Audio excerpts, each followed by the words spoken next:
Bienvenue à notre formation sur la directive DAC7, la 7e révision de la directive relative à la coopération administrative au sein de l'Union européenne (UE). Cette vidéo vous fournira des informations importantes sur la directive DAC7. Nous vous expliquerons comment elle s'applique aux partenaires de vente qui disposent d'une adresse principale au sein de l'UE, quelles actions vous devez prendre pour vous conformer à cette réglementation et à partir de quand. La directive relative à la coopération administrative, 7e révision ou DAC7, est une directive de l'Union européenne, UE, qui demande aux boutiques en ligne de faciliter les ventes auprès des partenaires de vente qui disposent d'une adresse principale au sein de l'UE, tels que Amazon, pour collecter, vérifier et signaler des informations sur les partenaires de vente, ainsi que des données financières auprès des autorités compétentes. Si votre adresse principale se trouve dans un pays de l'UE et que vous générez au moins 2 000 € de chiffre d'affaires, ou que vous effectuez au moins 30 transactions pendant une année calendaire, vous devez fournir les informations nécessaires conformément à la réglementation DAC7 pour éviter la désactivation de votre compte. Ceci s'applique également si votre adresse principale se trouve au sein de l'UE et que vous vendez uniquement dans des boutiques en dehors de l'UE. Pour vous conformer à vos obligations de la directive DAC7, vous devrez effectuer 2 actions.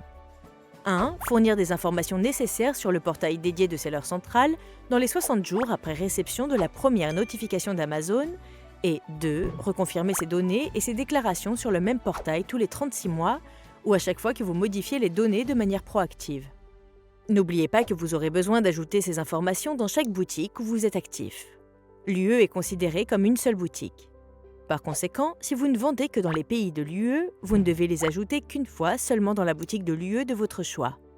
Analysons ces 2 exemples pour mieux comprendre. Un partenaire de vente qui est actif dans les boutiques en Allemagne, en France et en Espagne ne devra ajouter les informations nécessaires qu'une seule fois seulement dans l'une de ces boutiques. Alors qu'un partenaire de vente qui est actif dans les boutiques en Allemagne, en France et en Chine devra ajouter les informations nécessaires dans l'une des boutiques de l'UE, Allemagne ou France, et dans la boutique en Chine. Les informations nécessaires à fournir peuvent varier entre les partenaires de vente individuels et les entités.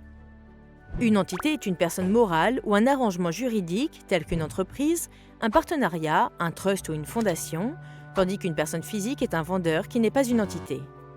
Si vous n'êtes pas une entité, vous devez fournir le nom juridique de votre entreprise, l'adresse commerciale, un NIF délivré, numéro d'identification fiscale, délivré par chaque État membre de délivrance, le numéro de TVA pour le pays de votre adresse principale, le numéro d'immatriculation de l'entreprise et, le cas échéant, tout établissement stable supplémentaire dont les activités afférentes sont effectuées au sein de l'UE, indiquant chaque État membre respectif dans lequel se trouve un tel établissement stable. Si vous êtes un partenaire de vente individuelle, vous devez fournir votre prénom et votre nom de famille, votre adresse principale, un NIF délivré, numéro d'identification fiscale, délivré par chaque État membre de délivrance, le numéro de TVA pour le pays de votre adresse principale et votre date de naissance. Notez qu'en l'absence d'un NIF, vous devez fournir votre lieu de naissance.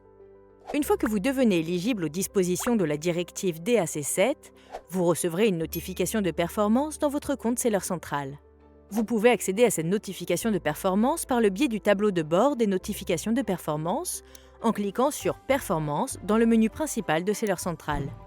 Vous aurez 60 jours à compter de la réception de cette notification pour prendre les mesures nécessaires afin d'éviter la désactivation de votre compte. Consultez la notification et cliquez sur le lien pour accéder au portail de conformité à la législation DAC7. En haut de la page, vous trouverez votre état de conformité. Si « En danger » s'affiche, cela signifie que vous devrez fournir certaines informations ou que certaines des informations que vous avez fournies n'ont pas pu être vérifiées. Dans ce cas, vous devrez vérifier section par section et envoyer les informations correctes en conséquence.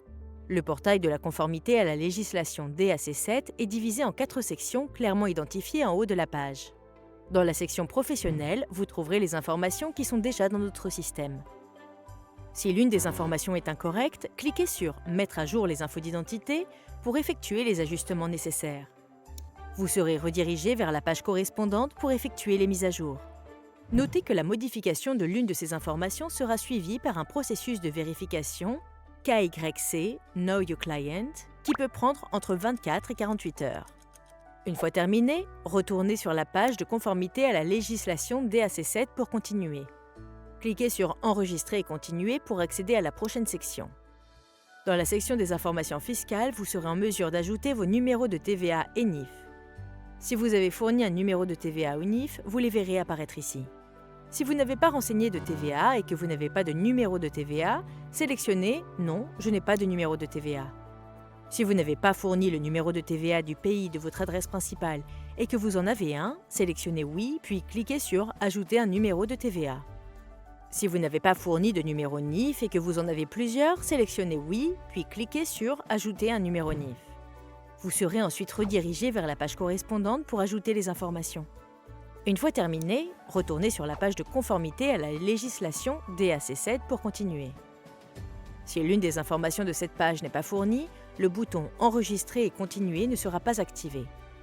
Si vous souhaitez ajouter plusieurs numéros NIF, sélectionnez « Oui » puis cliquez sur « Ajouter un numéro NIF ».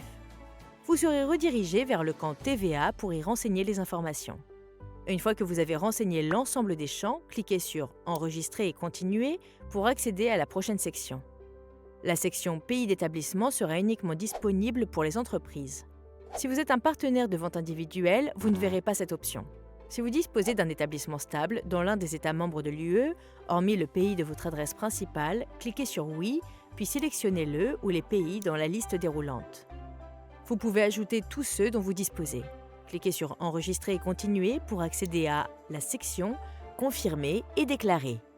Passez en revue les informations affichées sur la page. Si l'une des informations est erronée, cliquez sur « Modifier les informations » pour y revenir et effectuer les ajustements nécessaires. Si les informations sont correctes, cliquez sur le bouton « Confirmer et déclarer ». Amazon procédera ensuite à la vérification des informations fournies. Attendez entre 24 et 48 heures avant de revérifier l'état de votre envoi. N'oubliez pas que vous trouverez l'état de votre envoi en haut de la page. Si « Vérification en attente » s'affiche, cela signifie que le processus de vérification est toujours en cours et qu'aucune étape supplémentaire n'est requise de votre part.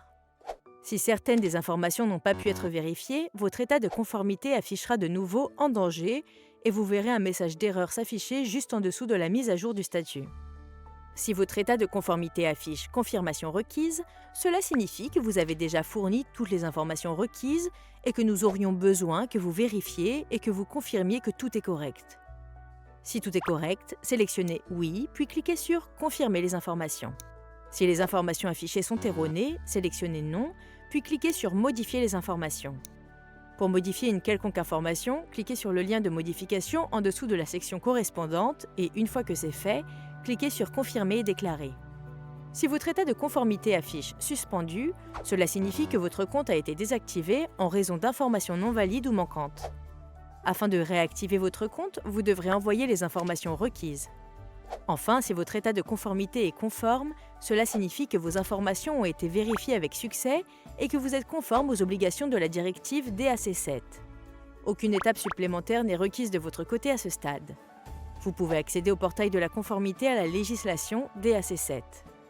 1. Grâce au lien que vous trouverez dans la notification de performance dans votre compte Seller Central. 2. En cliquant sur la carte jaune que vous trouverez sur la page d'accueil Seller Central. 3. En recherchant conformité à la législation DAC7 dans la barre de recherche de Seller Central.